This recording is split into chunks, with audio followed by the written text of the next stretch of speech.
Malam itu, langit di kota terasa lebih pekat dari biasanya.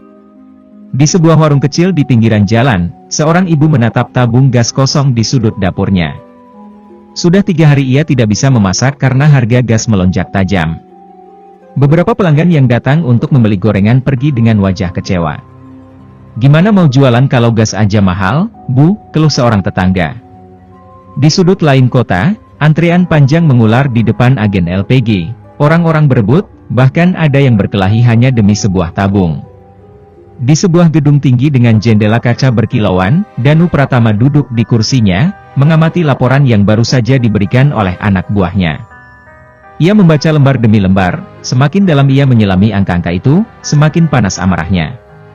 Harga gas yang seharusnya stabil tiba-tiba naik 3 kali lipat dalam sebulan terakhir. Ini bukan kenaikan biasa. Seseorang telah bermain api di belakangnya. Dengan tenang, ia menyalakan sebatang rokok, mengisapnya perlahan, lalu mengembuskan asapnya ke udara. "Siapa yang bertanggung jawab?" tanyanya, suaranya begitu datar, tapi menimbulkan ketegangan di ruangan. Gilang, tangan kanannya, berdiri tegak di depan meja. "Bima Adiguna dan beberapa orang dalam jaringan kita yang lain, Pak. Mereka menimbun stok, menjualnya di pasar gelap dengan harga gila-gilaan." Danu mengetuk-ngetukkan jarinya ke meja, matanya tajam seperti elang yang mengincar mangsanya. Ia tidak suka bisnis yang merugikan rakyat kecil secara brutal. Mengendalikan harga adalah hal biasa, tapi menindas mereka yang sudah susah, itu melanggar prinsipnya. Di luar gedung itu, di sebuah gudang besar di pinggiran kota, Bima Adiguna berdiri dengan senyum puas di wajahnya. Ratusan tabung gas tersusun rapi di rak-rak besi, menunggu waktu yang tepat untuk dilepas ke pasar dengan harga yang lebih tinggi. Ia menikmati permainan ini, semakin banyak orang yang putus asa, semakin besar keuntungan yang masuk ke kantongnya. "Mereka butuh gas, dan kita punya semuanya. Ini pasar bebas, kawan," ujarnya pada Herman, pejabat yang diam-diam melindungi bisnis kotornya. Keduanya tertawa, tidak sadar bahwa bayangan Danu sudah mulai mengintai mereka. Di gang sempit yang hanya diterangi lampu neon berkedip-kedip, seorang pria tua menggertakkan giginya. Ia baru saja pulang dari agen gas dengan tangan kosong. "Harga segitu?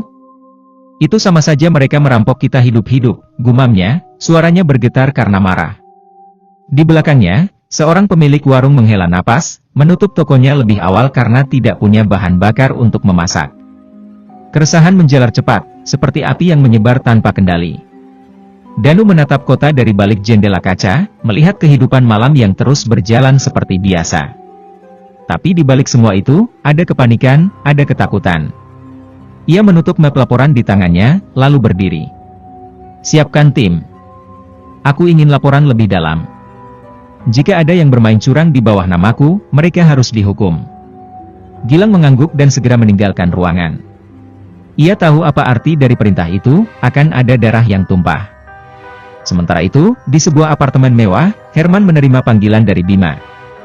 "Kita ada masalah," kata Bima dengan suara tegang. Danu mulai bergerak. Seketika, ekspresi Herman berubah. Ia tahu betul bahwa Danu bukan orang yang bisa diajak bermain-main. Jika pemimpin tertinggi mereka sudah turun tangan, artinya permainan ini akan berubah menjadi pertarungan hidup dan mati. Di kejauhan, deru mesin mobil hitam terdengar melaju kencang, menembus malam yang semakin dingin. Di dalamnya, beberapa pria bersenjata duduk dalam diam, menunggu perintah. Mereka tahu, begitu perintah itu keluar, tidak akan ada belas kasihan. Dan Danu tidak pernah memberi peringatan 2 kali. Hujan turun deras malam itu, membasahi kaca-kaca gedung tinggi yang berdiri kokoh di pusat kota. Di sebuah ruangan gelap, Gilang duduk di depan layar komputer, mengamati data yang berhasil ia kumpulkan. Semua transaksi ilegal, nama-nama yang terlibat, hingga lokasi gudang penyimpanan gas yang dikuasai oleh Bima dan Herman, terpampang jelas di hadapannya. Ia mengepalkan tangan. Pengkhianatan seperti ini tak bisa dibiarkan. Dengan cepat, ia mengambil ponselnya dan menghubungi Danu. Semua bukti sudah di tangan. "Perintah selanjutnya?" tanyanya. Danu, yang tengah berdiri di balkon apartemennya, mengisap rokoknya dalam-dalam sebelum menjawab. "Kita pastikan dulu siapa saja yang benar-benar terlibat. Aku tak mau bertindak gegabah. Tapi jika mereka memang bersalah, habisi tanpa ragu," ujarnya dingin. Di bawah sana, lampu-lampu kota berkelap-kelip, seolah menjadi saksi bisu dari rencana yang akan segera dijalankan. Matanya menatap lurus ke kejauhan, penuh dengan kemarahan yang tertahan. Sementara itu, di sebuah restoran mahal, Bima dan Herman duduk berhadapan dengan beberapa pejabat tinggi yang telah mereka suap. Di meja mereka, gelas-gelas wine beradu dalam perayaan kecil atas keuntungan besar yang mereka raih dari permainan harga gas ini. Danu mungkin kuat, tapi dia tak akan bisa menyentuh kita kalau kita punya orang dalam, kata Herman dengan nada percaya diri. Namun, di sudut ruangan, seorang pria bertopi duduk diam, memperhatikan mereka sambil mencatat setiap kata yang keluar dari mulut mereka. Ia bukan pelanggan biasa, ia adalah mata-mata yang dikirim oleh Gilang. Di markasnya, Danu membaca laporan yang baru saja dikirimkan kepadanya.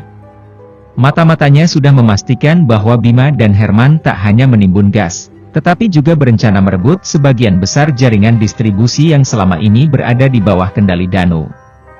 Itu adalah pengkhianatan tingkat tinggi. Amarahnya semakin membara. Ia melemparkan map ke meja, membuat semua orang di ruangan itu terdiam. Kita harus bertindak sebelum mereka bergerak lebih jauh, katanya dengan suara rendah tapi penuh ancaman. Di sisi lain kota, di sebuah gudang penyimpanan gas yang luas, beberapa anak buah Bima sedang memindahkan tabung-tabung gas ke truk besar yang akan dikirim ke pasar gelap. Mereka tertawa, tak sadar bahwa malam ini akan menjadi malam terakhir mereka menjalankan bisnis ini. Di kejauhan, beberapa mobil tanpa lampu depan bergerak perlahan, mendekati area tersebut. Dari dalamnya, pria-pria bersenjata keluar dalam senyap, bergerak cepat menuju target mereka. Tanpa peringatan, ledakan kecil terjadi di salah satu sudut gudang, membuat kepanikan menyebar. Anak buah Bima berlarian mencari perlindungan, tapi sebelum mereka sempat berpikir jernih, suara tembakan pertama terdengar, diikuti oleh jeritan yang menggema di tengah hujan deras. Operasi pembersihan telah dimulai. Dalam hitungan menit, gudang itu berubah menjadi lautan api dan mayat-mayat berserakan di lantai. Dari kejauhan, Gilang mengamati semua itu dengan ekspresi tanpa emosi. Ini adalah pesan pertama bagi para pengkhianat. Di apartemen mewahnya, Herman baru saja masuk ke dalam kamar ketika ponselnya bergetar. Dengan tangan gemetar, ia mengangkatnya. Dari seberang, suara Bima terdengar panik. Mereka menyerang gudang kita. Banyak yang mati. Herman langsung terduduk lemas. Keringat dingin mulai membasahi pelipisnya.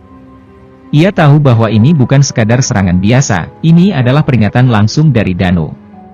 Dan peringatan dari Danu selalu berarti satu hal, kematian sudah di depan mata. Di tempat lain, Danu duduk di kursinya, menatap layar monitor yang menampilkan rekaman serangan di gudang. Ia tidak menunjukkan ekspresi apapun, hanya diam dan berpikir. Bima dan Herman masih hidup, ujar Gilang, berdiri di sampingnya. Danu mengangguk pelan, lalu menoleh dengan tatapan tajam. Kalau begitu, pastikan mereka merasakan apa itu ketakutan sebelum kita menyelesaikan mereka. Suaranya tenang, tapi bagi siapapun yang mengenalnya, itu adalah tanda bahwa badai yang lebih besar sedang menunggu di depan. Suasana di ruang pertemuan terasa begitu tegang. Asap rokok menari di udara, bercampur dengan aroma kopi pahit yang hampir dingin. Di dalam ruangan itu, beberapa bos jaringan distribusi duduk dengan wajah tegang, menunggu keputusan yang akan keluar dari mulut Danu Pratama. Di tengah mereka, Danu duduk dengan ekspresi dingin, jari-jarinya mengetuk meja kayu dengan irama pelan tapi penuh tekanan. Di hadapannya, sebuah layar menampilkan rekaman pembantaian di gudang gas milik Bima, sesuatu yang telah ia perintahkan sebagai peringatan pertama. Gilang berdiri di sampingnya, memegang dokumen tebal berisi bukti pengkhianatan Bima dan Herman. Ia membuka salah satu halaman, membaca dengan suara lantang. Bima Adiguna, bersama Herman dan beberapa oknum pejabat korup, telah menimbun ribuan tabung gas, menaikkan harga 3 kali lipat, dan mencoba merebut kontrol distribusi tanpa izin. Suaranya menggema di ruangan itu, diiringi tatapan tajam dari para hadirin. Beberapa dari mereka terlihat gelisah, sadar bahwa mereka juga bisa menjadi target jika berani melawan perintah Danu. Danu menarik napas dalam, lalu bersandar ke kursinya. Aku sudah memberikan waktu 48 jam untuk mereka mengembalikan harga ke normal, katanya dengan suara rendah tapi penuh tekanan. Tapi apa yang mereka lakukan? Mereka malah semakin rakus, mengira aku tidak akan bertindak. Sekarang, aku pastikan mereka menyesali kesalahan mereka. Ia menoleh ke arah Gilang. Aku ingin tahu setiap langkah mereka. Jika ada yang mencoba melarikan diri, habisi di tempat. Sementara itu, di sebuah rumah persembunyian di pinggiran kota, Bima dan Herman berdebat sengit. Herman, dengan wajah penuh keringat, mondar-mandir di dalam ruangan sempit, sementara Bima duduk dengan tangan mengepal. Kita harus pergi dari kota ini. Danu tidak akan berhenti sampai dia melihat kepala kita di atas meja, kata Herman panik. Tapi Bima menggeleng, rahangnya mengeras. Kita masih punya orang dalam. Selama mereka bisa melindungi kita, kita masih bisa melawan, ucapnya dengan suara mantap. Namun, ketenangan Bima mulai goyah ketika sebuah pesan masuk ke ponselnya. Ia membuka layar, dan jantungnya hampir berhenti berdetak. Foto seorang anak buahnya tergantung di sebuah jembatan, dengan pesan bertuliskan, waktu kalian hampir habis. Herman menatap layar itu, lalu mundur selangkah dengan wajah pucat. Sialan, dia benar-benar tidak akan berhenti, gumamnya dengan suara gemetar. Di sisi lain kota, di dalam sebuah gudang gelap yang dijadikan markas sementara, Gilang duduk di depan meja yang penuh dengan dokumen dan peta. Ia menunjuk beberapa titik di peta yang menandai lokasi persembunyian orang-orang yang masih setia pada Bima. Malam ini, kita bergerak. Kita pastikan tidak ada lagi yang bisa membelanya, katanya pada sekelompok pria yang mengenakan jaket hitam dengan emblem khusus, pasukan eksekusi pribadi Danu. Danu, yang berdiri di depan jendela kantornya, menatap lampu-lampu kota dengan pandangan kosong. Ia tahu bahwa keputusannya malam ini akan mengubah keseimbangan kekuatan dalam jaringan bisnisnya. Tapi ia juga tahu satu hal, rasa takut adalah alat yang paling ampuh untuk mempertahankan kekuasaan. Ia menoleh ke arah Gilang yang baru saja masuk ke ruangan. Pastikan mereka mengerti satu hal, Gilang, katanya sambil membuang puntung rokoknya. Di bawah namaku, tak ada ruang untuk pengkhianatan. Di kejauhan, suara sirene mobil polisi terdengar samar, seolah menjadi latar belakang dari permainan berbahaya yang sedang berlangsung. Tapi bagi Danu, ini bukan sekadar permainan, ini adalah perang. Dan dalam perang, hanya ada dua pilihan, bertahan atau mati. Malam itu, hujan mengguyur kota tanpa henti. Jalanan basah berkilauan di bawah lampu-lampu jalan, menciptakan bayangan yang bergerak liar setiap kali mobil melintas. Di dalam sebuah apartemen mewah di lantai 20, Herman duduk di kursi dengan wajah pucat. Tangannya gemetar saat ia menyesap segelas whisky, mencoba menenangkan diri. Bima berdiri di dekat jendela, menatap keluar dengan rahang mengeras. Kita harus bertindak sebelum Danu menghabisi kita, katanya pelan, tapi penuh tekanan. Herman menatapnya dengan mata penuh ketakutan. Bagaimana caranya? Dia punya mata-mata di mana-mana. Bima merogoh sakunya dan mengeluarkan sebuah ponsel burner, lalu menghubungi seseorang yang sudah lama ingin melihat Danu jatuh.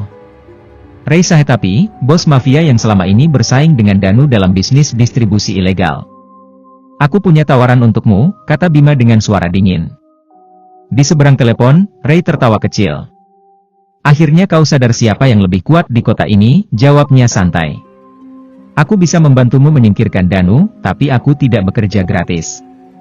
Bima menatap Herman sekilas, lalu menelan ludah. Sebagian besar jaringan distribusi LPG akan menjadi milikmu, katanya akhirnya. Ray terdiam sebentar, lalu berkata, kita punya kesepakatan. Sementara itu, di sebuah bangunan tua di pinggiran kota, Gilang berdiri di depan sekelompok pria bersenjata. Kita tidak bisa menunggu lebih lama, katanya tegas. Bima dan Herman telah bersekutu dengan Ray. Jika kita membiarkan ini berlarut, mereka akan menyingkirkan kita lebih dulu. Di tangannya, ia memegang peta dengan beberapa titik merah yang menandai lokasi persembunyian musuh. Malam ini, kita pukul mereka duluan, lanjutnya. Para pria itu mengangguk tanpa ragu. Mereka tahu satu hal, dalam permainan ini, yang bergerak lebih lambat akan mati lebih dulu. Di markas Ray, suasana jauh berbeda. Para anak buahnya bersiap untuk perang. Senjata otomatis disiapkan, kendaraan diparkir rapi di garasi bawah tanah, dan beberapa orang duduk di meja, membahas strategi serangan. Ray sendiri duduk di kursinya dengan senyum puas. Danu sudah terlalu lama berada di atas. Saatnya dia jatuh, katanya sambil menyesap anggur merah. Ia tidak tahu bahwa di luar gedung itu, beberapa orang berpakaian gelap sudah mengintai, menunggu waktu yang tepat untuk menyerang. Sementara itu, di apartemennya, Danu menerima laporan dari Gilang. Ia membaca setiap detail dengan tenang, lalu tersenyum tipis. Mereka mengira bisa menjebakku, gumamnya. Ia menoleh ke arah Gilang. Sebar informasi palsu bahwa aku akan bertemu dengan salah satu pejabat untuk menyelesaikan masalah ini. Biarkan mereka berpikir aku lengah. Gilang mengangguk paham. Ini adalah perang strategi, dan Danu tahu bagaimana memancing musuh keluar dari sarangnya. Malam semakin larut ketika dua kelompok ini akhirnya bergerak. Di satu sisi, pasukan Bima, Herman, dan Ray merancang jebakan untuk Danu. Di sisi lain, Danu dan anak buahnya justru sudah lebih dulu memasang jerat mereka sendiri. Di sebuah gudang kosong yang dijadikan lokasi pertemuan palsu, belasan pria bersenjata menunggu kedatangan Danu. Herman menggenggam pistolnya erat, sementara Bima berdiri di sudut dengan wajah tegang. Begitu dia masuk, kita habisi, bisiknya. Namun, mereka tidak tahu bahwa mereka sendiri telah masuk ke dalam perangkap. Tiba-tiba, lampu gudang mati. Kegelapan menyelimuti ruangan, hanya terdengar suara napas gugup dan langkah kaki yang bergerak cepat. Lalu, dalam hitungan detik, suara tembakan pertama meledak, disusul dengan jeritan panik. Dari sudut gelap, pria-pria bersenjata Danu muncul, menyerang tanpa ampun. Herman terjatuh, menatap dengan mata membelalak saat anak buahnya satu persatu tumbang. Kita dijebak, teriaknya. Bima mencoba melarikan diri, tapi sebelum ia bisa mencapai pintu, sebuah tangan mencengkeram kerahnya. Ia menoleh, dan di sana, berdiri Danu Pratama, menatapnya dengan mata penuh kemarahan. Kau pikir bisa mengkhianatiku dan hidup tenang, bisiknya. Di kejauhan, sirene polisi mulai terdengar. Kota ini tidak pernah tidur, dan malam ini, darah kembali mengalir di jalanan. Perang telah dimulai, dan hanya satu pihak yang akan bertahan. Bau darah dan mesiu masih menguap di udara ketika Gilang melangkah keluar dari gudang. Di hadapannya, puluhan mayat anak buah Bima dan pasukan Ray Sahetapi berserakan, sebagian masih hangat dengan darah yang mengalir membasahi aspal. Hujan gerimis mulai turun, menciptakan genangan merah yang bercampur dengan lumpur. Gilang menarik napas dalam-dalam, lalu mengangkat radio komunikasinya. Selesaikan semua. Tak boleh ada yang tersisa, perintahnya dengan suara datar. Di dalam gudang, Danu masih berdiri di depan Bima yang sudah nyaris kehilangan kesadaran. Darah merembes dari paha dan perutnya, tubuhnya menggigil akibat kehilangan terlalu banyak darah. Herman sudah lebih dulu mati dengan peluru menembus kepalanya, sementara Bima masih diberikan waktu untuk merasakan ketakutan sebelum ajal menjemputnya. Danu jongkok di sampingnya, menatap matanya yang sayu. Kau tahu apa yang paling menyedihkan dari ini semua? Tanyanya pelan. Bima hanya bisa menggeleng lemah. Danu menghela napas, lalu menyentuh pisau berlumuran darah yang masih ia genggam. Aku memberimu kesempatan untuk bertahan di bawahku. Tapi kau memilih berkhianat, katanya sambil mengusap pisau itu di lengan bajunya. Dan dalam dunia ini, pengkhianat tak pernah punya tempat. Ia berdiri, lalu memberi isyarat pada salah satu anak buahnya. Tanpa ragu, pria itu mengangkat pistolnya dan menembakkan satu peluru ke kepala Bima. Tubuhnya terkulai, tak lagi bergerak. Di tempat lain, di sebuah rumah mewah yang tersembunyi di tengah perbukitan, Ray Sahetapi menatap layar monitornya dengan rahang mengeras.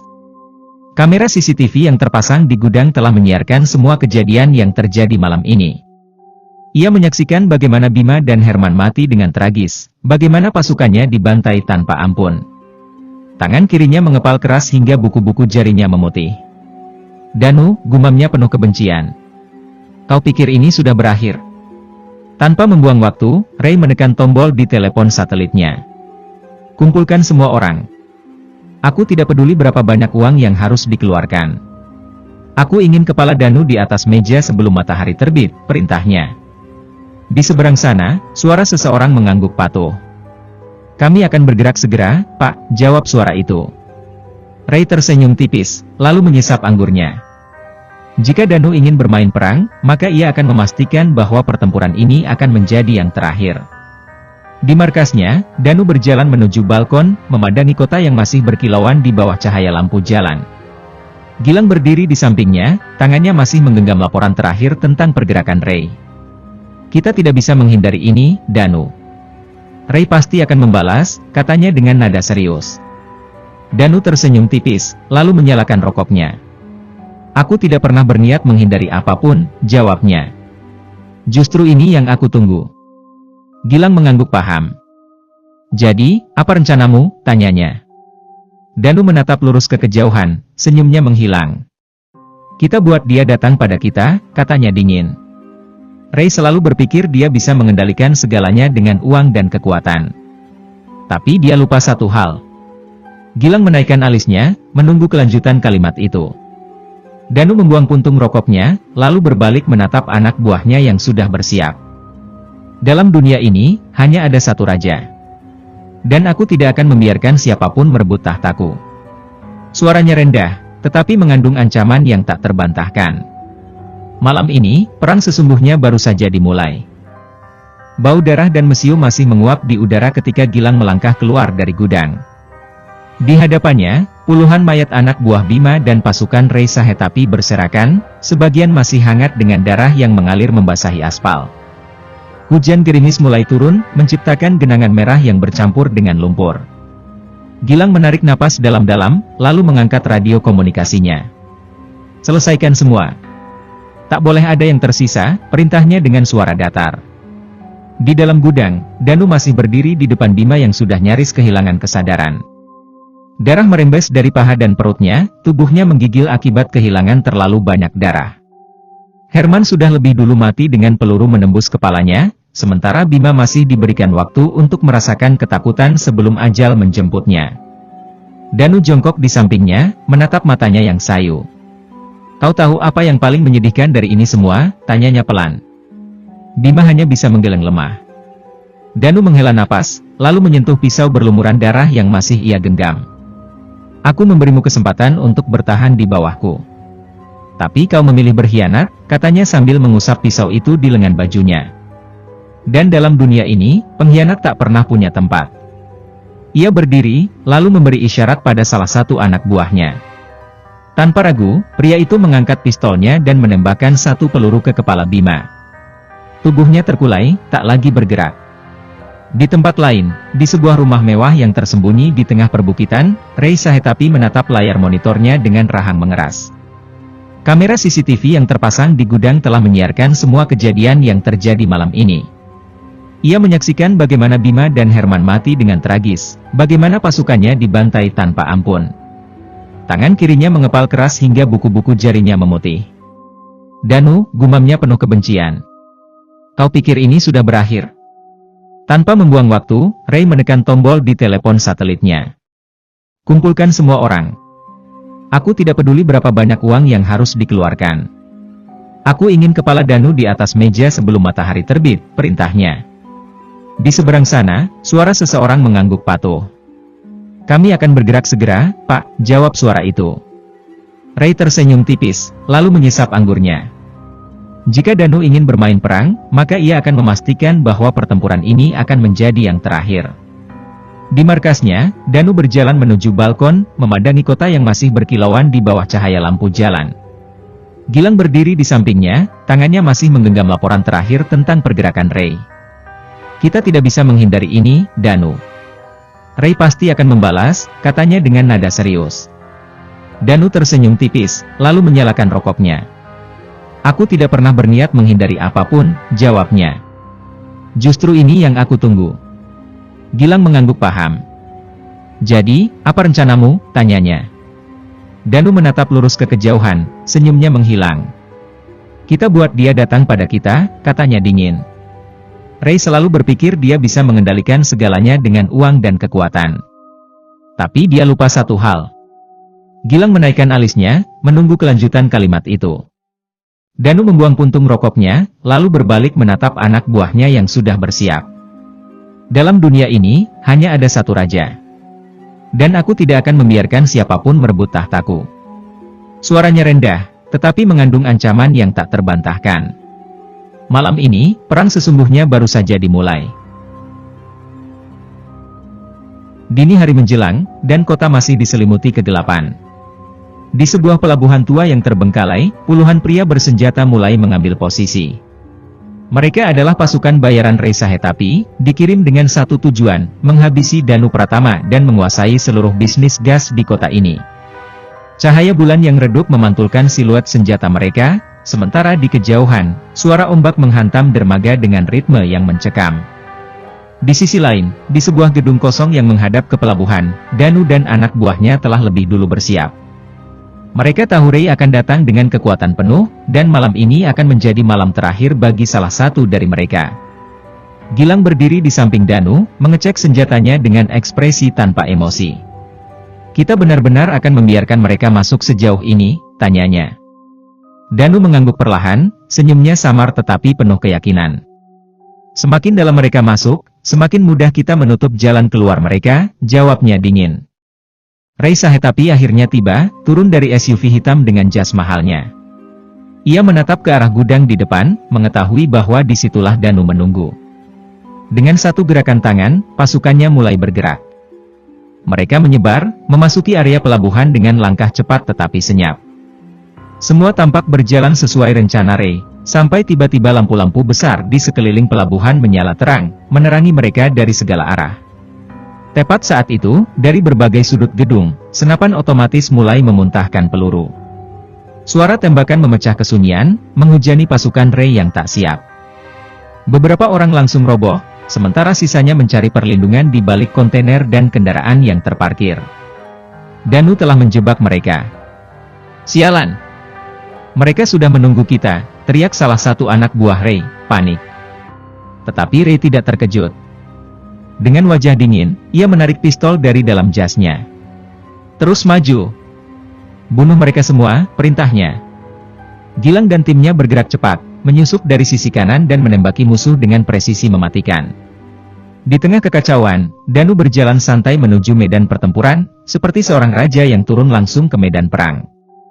Ia mengangkat pistolnya dan menembak seorang pria yang mencoba menyerangnya dari belakang.